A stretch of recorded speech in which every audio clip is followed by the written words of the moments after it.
Nosotros sabemos que como reformados creemos en el principio de la sola escritura. Y uno de los temas que les envié es una colección de las citas patrísticas que reafirman el principio de la sola escritura.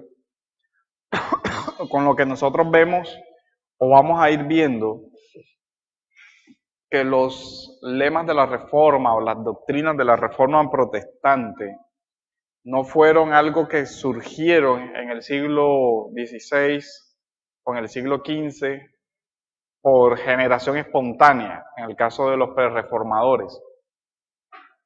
Lo que se sucedió más bien fue una vuelta a las fuentes.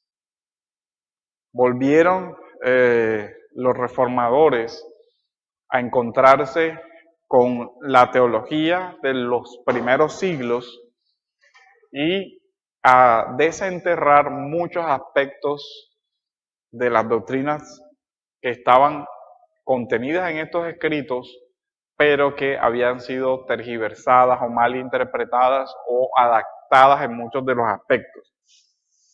Nosotros vemos por lo menos que Calvino cita mucho en su institución de la religión cristiana la obra de Agustín. Y entonces vemos que el desarrollo de la teología reformada, de las doctrinas de la gracia, tienen mucho de deuda de Agustín de Hipona. Tienen mucho de deuda de la primera teología patrística. Entonces, no vamos a leer hoy todas las citas que tienen que ver, por ejemplo, con la parte de la sola escritura, que ya se las envié y que sería bueno que las leyeran, porque son bastantes y en casi todos los padres usted ve el apoyo incondicional que dan los padres a la escritura como la máxima regla de fe y de autoridad para la iglesia. Durante varios siglos eso fue confirmado. Vamos a ver también otros temas que tienen que ver o que también volvieron a sacar en la reforma, como el tema de la elección soberana de Dios. El tema de la elección. Tenemos a Ireneo, que es en la tabla del año ¿qué? Ireneo en el 202. Miren lo que dice Ireneo en su contra los herejes. Dios predetermina todas las cosas para perfeccionar al hombre, para efectuar y manifestar sus disposiciones, a fin de que la bondad quede demostrada y el juicio recto se perfeccione y la iglesia sea conformada a la imagen de Cristo. Entonces ya nosotros vemos que en el 202 habla Ireneo, hablan los padres sobre la predeterminación de Dios de todas las cosas con el fin de perfeccionar al hombre y manifestar sus disposiciones. Estamos hablando del 202. Hilario el diácono en el 350 sobre el tema de la elección soberana dice, en el comentario sobre Timoteo, Dios de su libre gracia desde antaño decretó salvar pecadores. Ya estamos hablando entonces del tema del decreto de Dios en el año 300, en el contexto de la patrística. Entonces ya nosotros vamos viendo la teología de los padres y cómo el horizonte de la teología de los padres vuelve a ser rescatado en el tema de la reforma. Incluso este tema del decreto de Dios, que es un tema que es muy poco tratado en la teología actual, es un tema que sí fue abordado en la teología de los padres. Y ahí vemos, digamos, el problema de la desconexión, cómo muchos de estos temas quedaron enterrados y solamente fueron rescatados de nuevo cuando se produce la reforma. Dice, Dios de su libre gracia desde antaño decretó salvar pecadores. Dios preconoció lo que habría en el hombre antes de crearlo y de que hubiera cometido pecado. predestinó la manera en que habría de ser rescatado. Entonces note cómo se une en los padres el término de el decreto y la predestinación. Dice, Dios de su libre gracia desde antaño decretó salvar pecadores, predestinó la manera en que habrían de ser rescatados. Predestinó la manera, predestinó en qué tiempo, por quién y de qué modo serían salvos. De suerte que los que son salvos no lo son por su propio mérito, ni por el de aquellos que los llama, sino por la gracia de Dios, siendo ese don dispensado por medio de la fe en Cristo. Estamos hablando del año 350. Miren cómo esta cita compendia una gran cantidad de temas de la teología. El decreto de Dios, la predestinación, la salvación sin méritos o sin obras, porque el texto dice, de suerte que los que son salvos no lo son por su propio mérito, ni por el de aquellos que los llaman, sino por la gracia de Dios.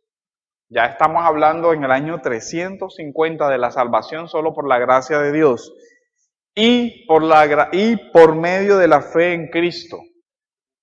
Entonces nosotros vemos cómo hay una precisión de esas doctrinas fundamentales.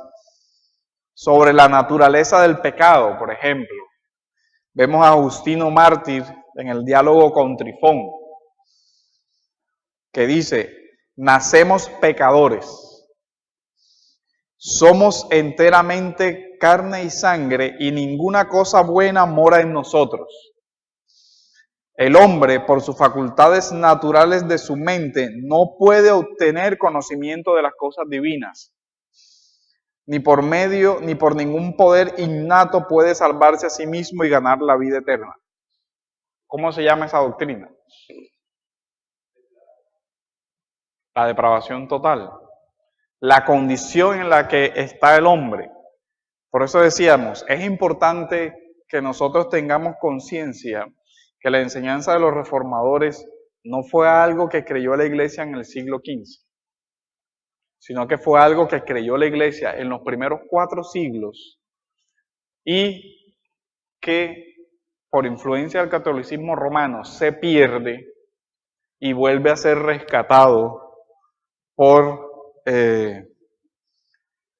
la teología de la Reforma. Estas citas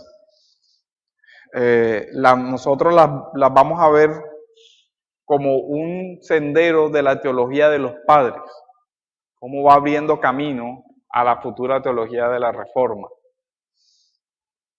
Eso es muy importante porque nosotros debemos poder valorar que nuestra teología tiene raíces en lo que la iglesia de los primeros 4 siglos creyó, en lo que la iglesia de los primeros 4 siglos confesó como una fe genuina y bíblica, y que después fue abandonada por influencia del catolicismo romano, pero que volvió a salir.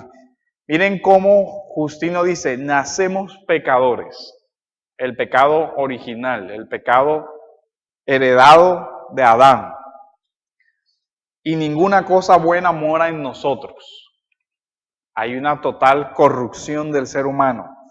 Y después especifica que el hombre, por las facultades naturales de su mente, no puede conocer a Dios. Justino es del 150. Y dice, ningún poder, ni por ningún poder innato puede salvarse a sí mismo. Miren lo que ya niega. Ni por ningún poder innato puede salvarse a sí mismo. El hombre no puede por sus propias fuerzas ser el autor de su salvación. Y dice, ni puede salvarse a sí mismo y ganar la vida eterna. No puede ganar la vida eterna. Ya es una doctrina de la redención, que parte de la comprensión de la doctrina del pecado. Él dice, como el hombre nace pecador, y no hay ninguna cosa buena en él, la consecuencia inevitable es, no puede, por su naturaleza corrompida, salvarse a sí mismo. Necesita de la gracia de Dios. No puede ser justificado por sus propias obras. Y estamos hablando del 150. O sea, estamos hablando, no es algo que salió a decir ni Lutero, ni Calvino, ni nada de eso. Es algo que creyó la patrística.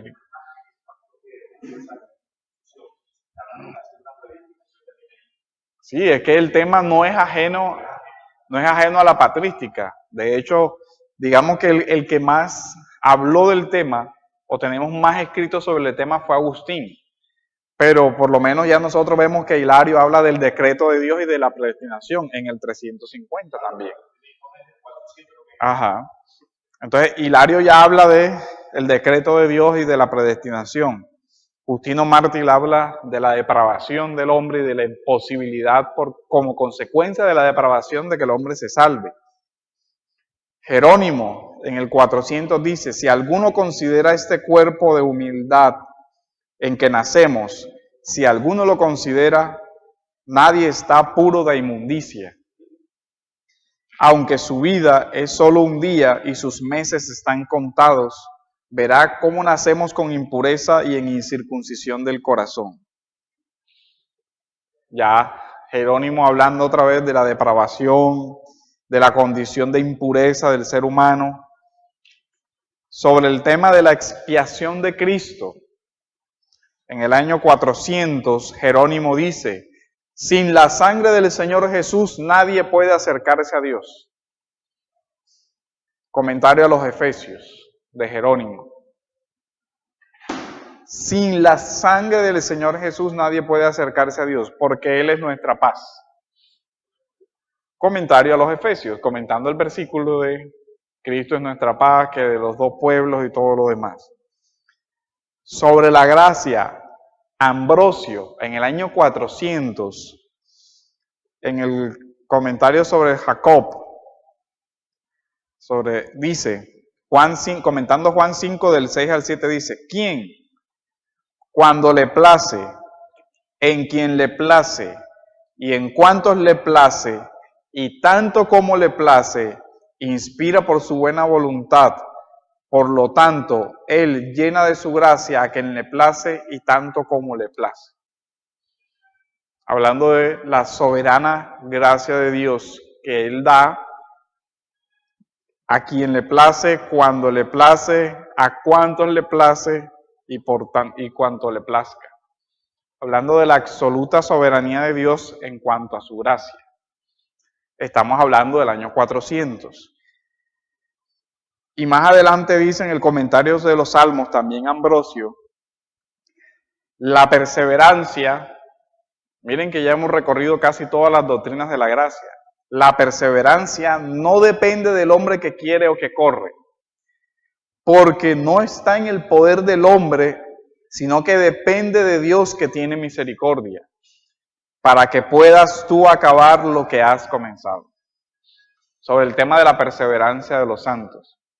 Dice, la perseverancia de los santos depende de la gracia de Dios. Y así. Entonces nosotros vemos que ya unas cuantas citas, ustedes cuando lean los documentos completos van a encontrar otro tipo de citas sobre los temas. Por eso el ejercicio de la tarea es ese. Que usted vaya leyendo y vaya mirando, ok, aquí está hablando de la sola escritura, aquí está hablando de la perseverancia de los santos, aquí está hablando de la salvación solo por fe, aquí está hablando de la predestinación, o aquí está hablando del orden del culto. Que usted vaya reconociendo los temas teológicos en las cartas y en los escritos de los primeros siglos. Sobre el conocimiento de Dios, por lo menos Calvino en las instituciones cita a Agustín en el comentario sobre el Salmo 144. donde Agustín dice, puesto que nosotros no lo podemos comprender, a causa de la distancia entre nuestra bajeza y su grandeza, es menester que pongamos los ojos en sus obras para recrearnos en su bondad. Esa es una afirmación sobre qué doctrina, sobre la revelación general. Dice que las obras muestran la bondad de Dios. La doctrina de la Trinidad, expuesta por Justino Mártir y Tertuliano también. Calvino, por lo menos citando en las instituciones sobre este tema, dice, lo cual prudentemente notó Justino Mártir, el cual a este propósito compuso expresamente un libro titulado De la monarquía de Dios, en el cual con muchos testimonios muestra que todos los hombres tienen impresa en su corazón la existencia de un solo Dios. Lo mismo prueba Tertuliano por el modo común de hablar. Miren lo que está haciendo, si uno lee las instituciones de la religión cristiana de Calvino, que son los 2 tomos, fácilmente puede contar, creo que como algunas 200 o 300 citas de la patrística. Y eso es un número sorprendente si usted tiene en cuenta que no se tenía tan fácil acceso a toda esa literatura. Y es muy probable que Calvino incluso citara mucho de esa literatura de memoria, por toda la condición de persecución que estaba haciendo. Pero lo que yo quiero referir es ver o tener conciencia de que la teología de la Reforma no es una teología o no es una novedad en la historia, sino que la Reforma rescató muchas de las cosas que ya los padres habían dicho y que se habían oscurecido por todo el tiempo del catolicismo romano. Miren el comentario que hace Calvino sobre los padres. Pues al mismo tiempo que se nos presenta como un solo Dios, se ofrece a nuestra contemplación en 3 personas distintas. Aquí está hablando Calvino de la doctrina de la Trinidad. Y si nos fijamos bien en ellas, no tendremos en nuestro entendimiento más que un vano nombre de Dios que de nada sirve. Pero esta distinción no se refiere a la esencia, dividir lo cual es decir que más que una blasfemia, o sea, dividir las personas. Por tanto, si damos crédito a las palabras del apóstol, síguese que en un solo Dios hay 3 hipóstasis. Eso es lo que Calvino dice defendiendo el tema de la doctrina de la Trinidad. Y ahora va a decir, y como quiera que los doctores latinos, ¿recuerdan las escuelas de los padres? Los padres griegos y los padres latinos. ¿Se acuerdan? Que una de las divisiones era de acuerdo a la lengua nativa de los padres. Entonces, él comienza a explicar que no hay una distinción entre la doctrina trinitaria que expusieron los padres latinos y la doctrina trinitaria como la expusieron los padres griegos. Dice, y como quiera que los doctores latinos han querido decir lo mismo con este nombre de persona, dice, hipóstasis viene a significar lo mismo que persona en el lenguaje de los padres latinos. Si quisiéramos traducir al pie de la letra lo que la palabra significa, diríamos subsistencias, lo cual muchos han confundido con sustancia, como si fuera la misma cosa. Pero además, no solamente los latinos usaron la palabra persona, sino que también los griegos, quizás para probar que estaban en esto de acuerdo con los latinos, dijeron que hay en Dios 3 personas.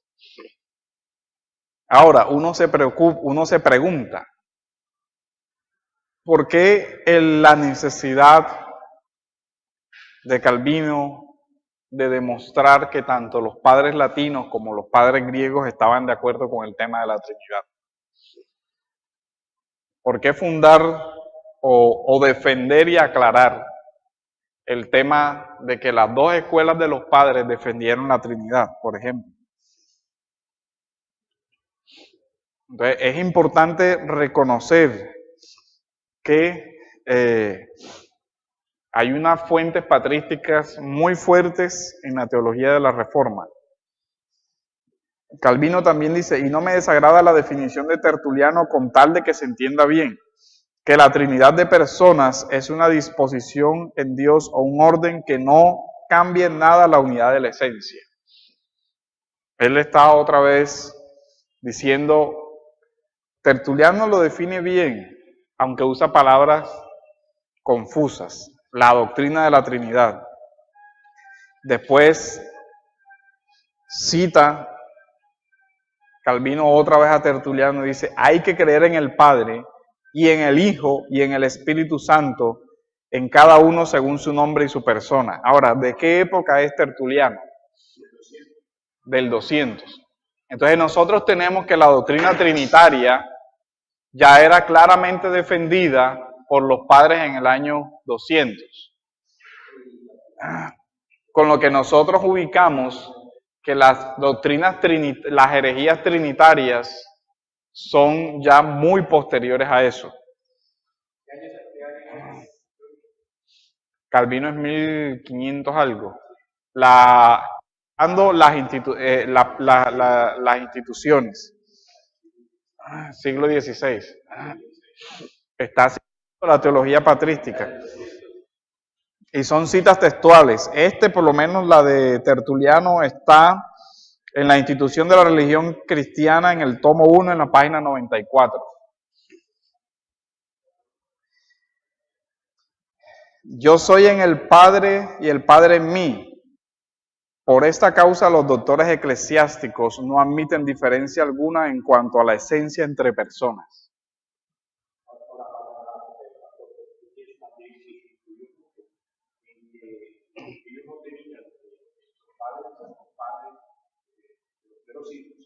Ellos tenían todas las fuentes de información ahí para divulgar su doctrina, por la doctrina que ellos habían estudiado y que les analizado.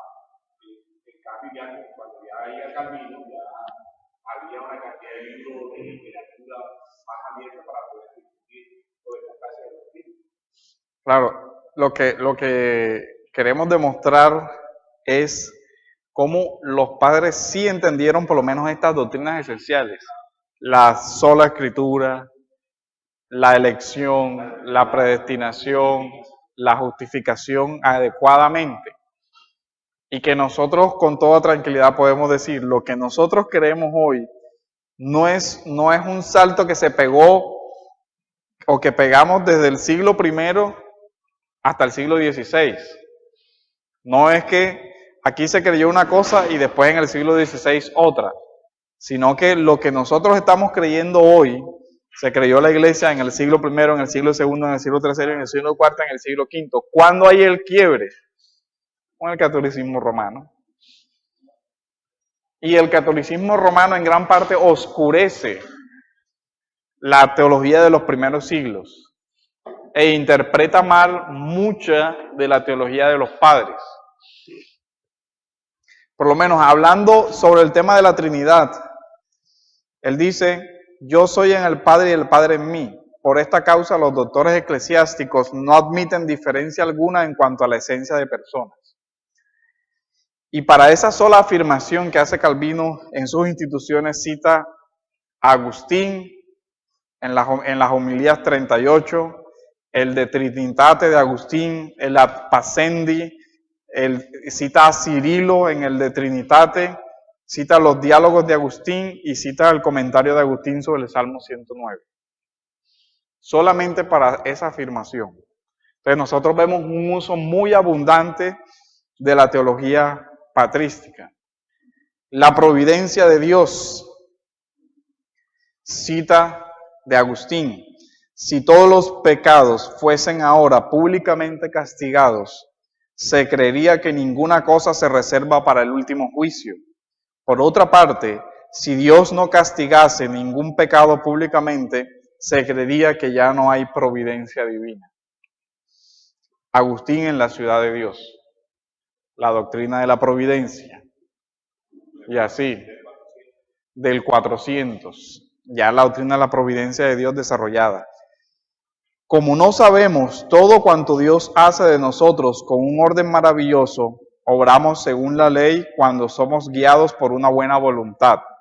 En cuanto a lo demás, somos guiados por la providencia de Dios, la cual es una ley inmutable.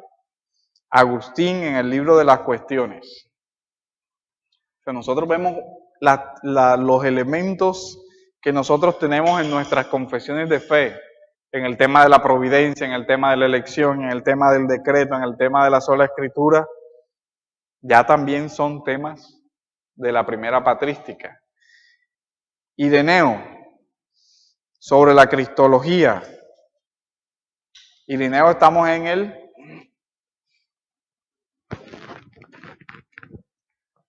Bueno, les leo la cita. Dice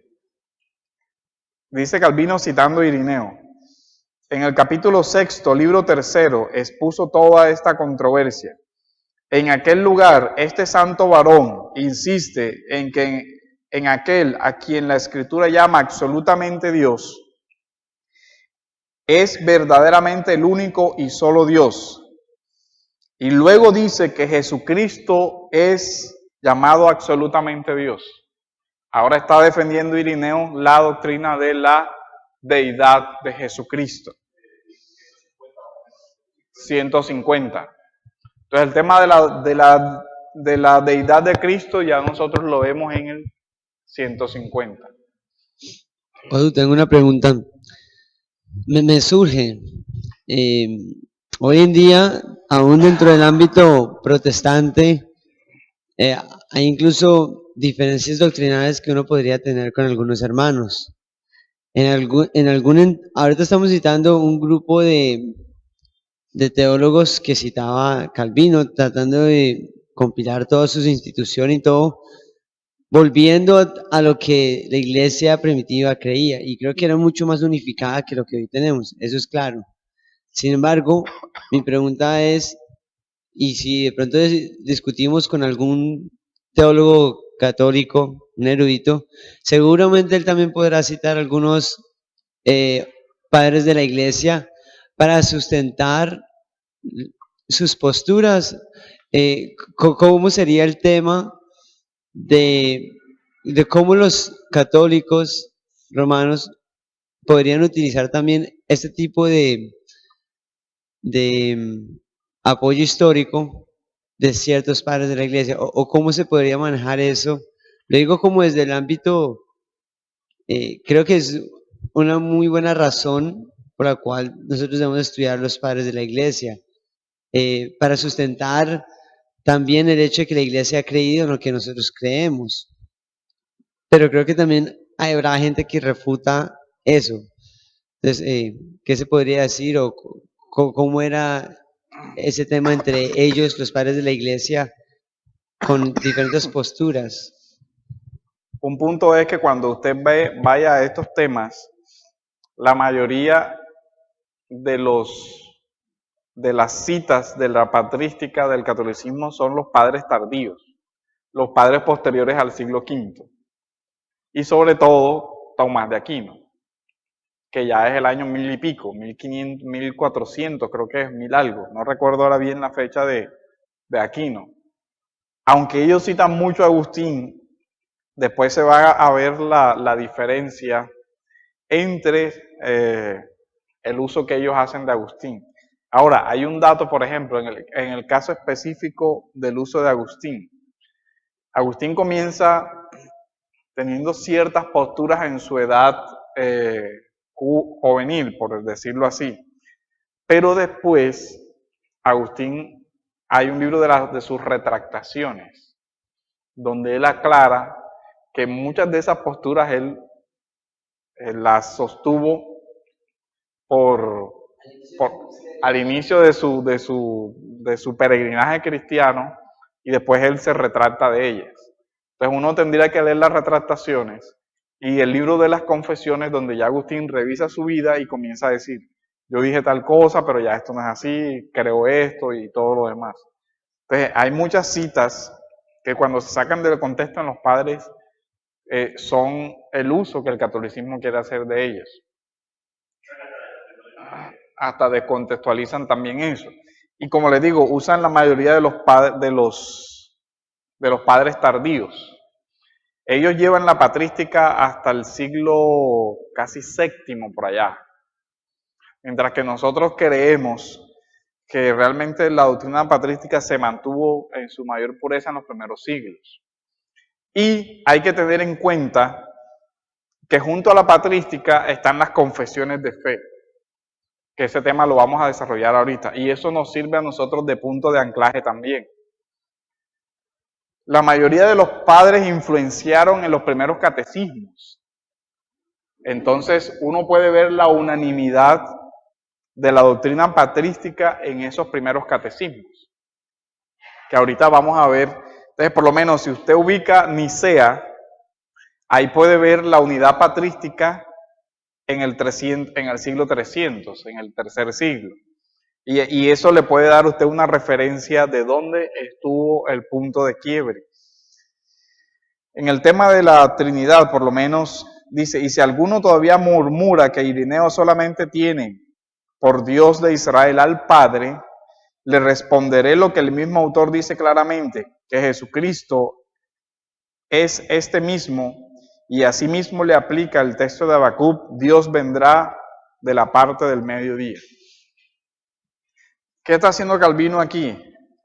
Está defendiendo el mal uso de los grupos que hoy denominamos Jesús solos, o los unitarios, apoyándose en una cita de Irineo fuera de contexto.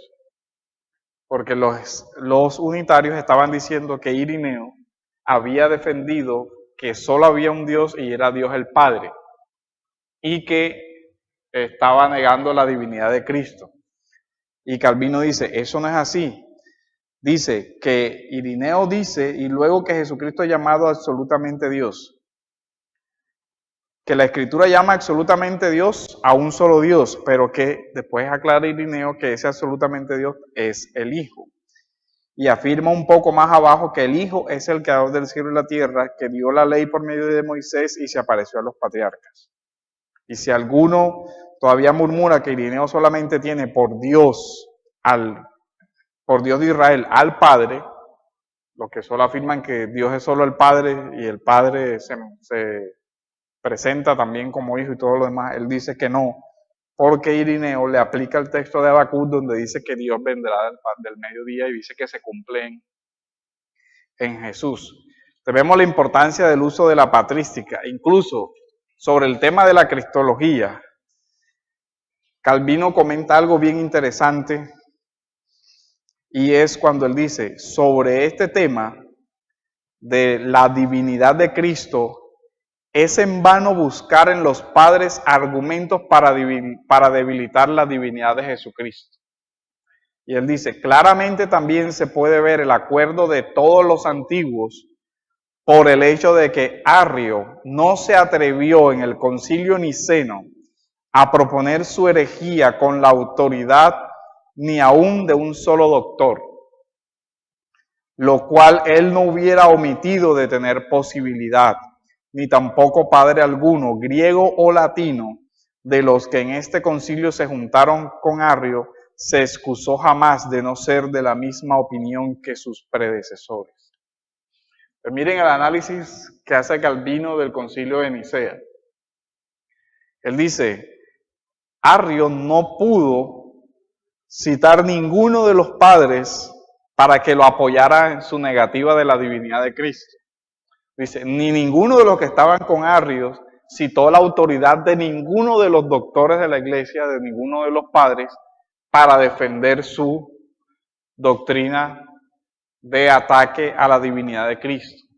Entonces, este es un punto de anclaje significativo, porque ya nosotros tenemos que Nicea se sostiene sobre todo lo que la iglesia había creído hasta el 300. Y solo vemos el debate sobre Jesús como Dios, como plenamente divino en el arrianismo. Y la iglesia al unísono dice, no, eso no es lo que dice la Escritura. Y sale el Concilio de Nicea, que es aceptado por la iglesia en general, excepto por los discípulos de Arrio. Y desde ahí se da la ruptura y comienzan los subgrupos que ya ustedes vieron en las herejías cristológicas, que niegan a Cristo en su divinidad, Eutiques y todos los otros. Pero es un punto de diferencia.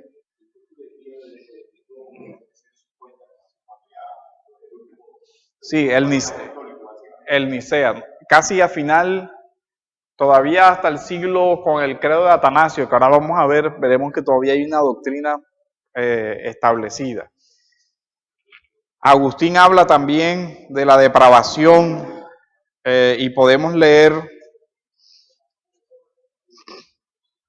por lo menos el libre albedrío en Agustín. No duda, miren Agustín lo que habla sobre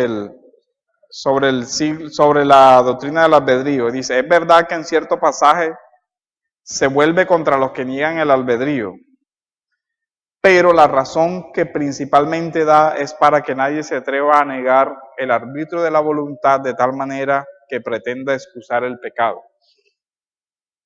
Ahora está otra vez Calvino corrigiendo las citas de Agustín, donde se pretende demostrar que él creía en el libre albedrío, en el sentido de capacidad para una persona salvarse por sí misma. Él dice, no, lo que está defendiendo Agustín no es eso. Agustín está diciendo, lo que está defendiendo es que el hombre sí tiene una voluntad, que el pecado del hombre, el hombre no puede excusarse, porque a pesar de que haya una predestinación de Dios, el hombre sigue siendo responsable. Y así. Pero él mismo en otro lugar confiesa que la voluntad del hombre no es libre sin el Espíritu de Dios, pues está sometida a la concupiscencia que la tiene cautiva y encadenada. Ahí cita Calvino una epístola de Atanasio, de Agustín a Atanasio. Y que después de que la voluntad ha sido vencida por el pecado en que se arrojó, nuestra naturaleza ha perdido la libertad. Esa cita es de la Perfección Cristiana de Agustín. Y que el hombre, al usar mal su albedrío, lo perdió juntamente consigo mismo. En un texto de Agustín que se llama Enchiridion.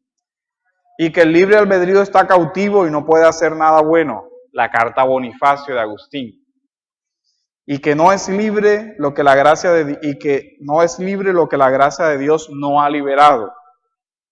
Otra cita de Agustín. Y así. O sea, hay una gran cantidad de citas de Agustín sobre el libre albedrío, sobre la Trinidad y sobre muchos otros temas. De aquí nosotros vemos la importancia de entender, por ejemplo, muchos temas. Sobre el tema de la predestinación, cita otra vez a Agustín. Ciertamente, aquí no tiene lugar el vano argumento de que aquellos que defienden la presciencia de Dios en contra de su gracia, asegurando que hemos sido elegidos antes de la creación del mundo porque Dios supo que seríamos buenos y no porque Él nos hacía tales. No habla de esta manera el que dice, no me elegiste vosotros a mí, sino que yo os elegí a vosotros. Porque si Él nos hubiera elegido porque sabía que seríamos buenos, juntamente hubiera sabido que nosotros lo habíamos de elegir. Aquí ahora está Agustín rechazando la teoría de que la predestinación se basa en la presciencia. Él dice, no, Dios no nos eligió porque Dios hubiera visto que íbamos a elegirlo. La razón de la elección no está en la presciencia, en que Dios haya visto lo bueno que íbamos a hacer y por eso nos eligió. Eso es lo que está el debate en ese punto. También cita a Ambrosio, donde dice, si Dios hubiera querido a los que no eran Si Dios hubiera querido, a los que no lo eran, los hubiera hecho devotos, pero Dios llama a aquellos a quienes tiene a bien llamar y convierte a quien le place. Esa cita de Ambrosio.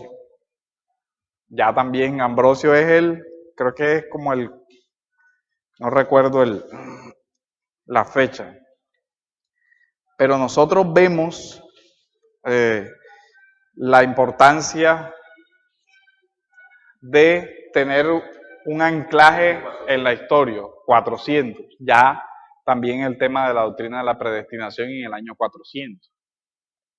Y las citas podrían multiplicarse, pero es como para que nosotros veamos que las principales doctrinas de la fe evangélica, de la fe protestante, no son un invento ni de Lutero, ni de Calvino, ni de los reformadores. Lo que ellos hicieron fue descubrir todo eso que ya la iglesia había creído y proclamar lo que ya la iglesia había creído. Ahora, hay una diferencia marcada entre el uso de la patrística que hace Calvino y el uso de la patrística que hace Lutero. ¿Por qué? Porque el principio del debate en la Reforma, Lutero lo enfoca desde el punto de la tradición. O sea, ¿recuerdan la dieta de Worms, donde se le pide a Lutero que se retracte? Él dice, si no se me convence por la escritura o de una forma muy clara, no me retracto. Porque es bien sabido que los papas y los concilios y todo lo demás sí pueden errar. Entonces, Lutero exige la prueba de la sola escritura. En ese momento estamos en el inicio apenas del debate de la Reforma. Pero resulta que ya Calvino tuvo un poco más de tiempo para volver a revisar dónde se había dado realmente la ruptura y comienza a dar y dice, un momento, pero resulta que lo que nosotros estamos creyendo, la iglesia lo creyó. Y comienza a citar en favor de la doctrina reformada la patrística y a demostrar cómo hay una coherencia en las doctrinas principales de la Reforma y la fe de la iglesia de los primeros siglos. Incluso la institución de la religión cristiana tiene un capítulo sobre el uso de los concilios, cosa que Lutero rechazó de plano. Calvino ya después sí reevalúa. Y él dice, sí hay un uso legítimo de los primeros concilios. Hay unos concilios que la fe reformada rechaza, pero hay otros concilios que sí aprueba. Por ejemplo, Calvino habla del credo de los apóstoles o del símbolo apostólico. Dice, al llamarlo símbolo de los apóstoles, no me preocupo mayormente de investigar quién pueda haber sido su autor. Los antiguos, de común acuerdo, lo atribuyen a los apóstoles, sea porque pensaban que los apóstoles los habían redactado, o por dar autoridad a la doctrina que sabían procedía de ellos y que se había ido transmitiendo de mano en mano. Yo no dudo que este sumario haya sido admitido y ha gozado de autoridad como una confesión aprobada por común y público consentimiento de todos los fieles, ya desde el principio mismo de la iglesia e incluso en tiempos de los apóstoles. Y no es verosímil que haya sido compuesto por un hombre particular, ya que desde el principio ha sido tenido en gran veneración entre todos los fieles. Lo que ante todo debemos saber es que en él se cuenta sucinta y claramente toda la historia de nuestra fe y que nada se contiene en él que no pueda confirmarse con sólidos y firmes testimonios de la Escritura. Comentando sobre los concilios también dice, Mas antes de comenzar a tratar de esta cuestión, necesito decir brevemente dos cosas. La primera es que el mostrarme yo un tanto severo en esta materia no se debe a que no tenga los concilios antiguos en la estima de vida. Yo los reverencio de todo corazón y deseo que todos los estimen como merecen serlo. Pero en esto también hay que proceder con medida, a saber que nada derogue a Cristo. Y el derecho de Cristo es presidir todos los concilios y no tener en esta dignidad a hombre alguno por compañero suyo. Después, él hace en las instituciones un pronunciamiento sobre los concilios que se admiten. Ahora, el asunto es, él dice, de acuerdo con esto y muy gustosos, abrazamos y aceptamos reverentemente como sacrosantos, por lo que respecta a los dogmas de la fe, los concilios antiguos, como son el de Nicea, 325, el de Constantinopla, también sobre la divinidad, creo, 381. Ustedes miren, Calvino dice, reconocemos el de Nicea, 325. Reconocemos el de Constantinopla, 381. El primero de Éfeso, 431. El calcedonense o Calcedonia, 451. Y otros semejantes, los cuales se celebraron para refutar los errores.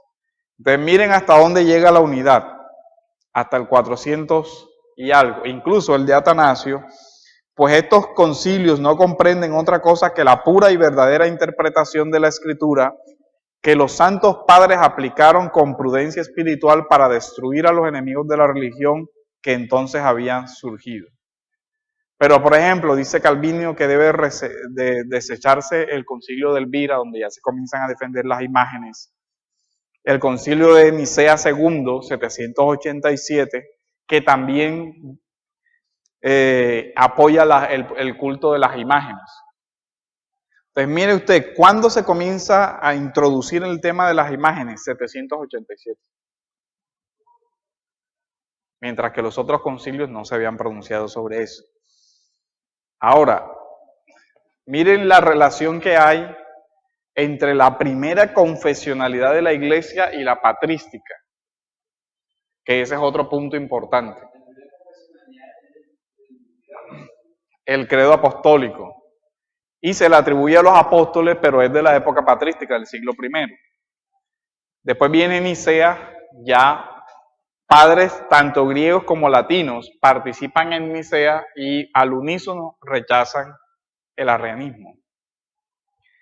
Sobre el tema del rechazo a la negación de la doctrina de la humanidad, de la plena humanidad de Cristo, Calcedonia, que vuelve a tratar el tema trata el tema de la Trinidad, trata el tema de la encarnación de Cristo y otros temas. Ahora vamos a leerlos muy por encima. ¿Cuánto tiempo tenemos? Bueno, vamos a hacer un receso y vamos a hablar a continuación del tema de la primitiva confesionalidad, la de la Biblia y la de los primeros siglos y la influencia de los padres en esa primera confesionalidad. Estamos hablando entonces de la teología de los padres y cómo nosotros podemos decir tranquilamente, nosotros creemos lo que la iglesia creyó hasta el siglo V, sin ningún problema. Lo que nosotros confesamos hoy, es más, nuestras confesiones de fe asumen estos credos que nosotros vamos a ver ahora. Entonces, ese es un punto importante a considerar. Entonces, vamos a dejarlo hasta aquí para hacer el receso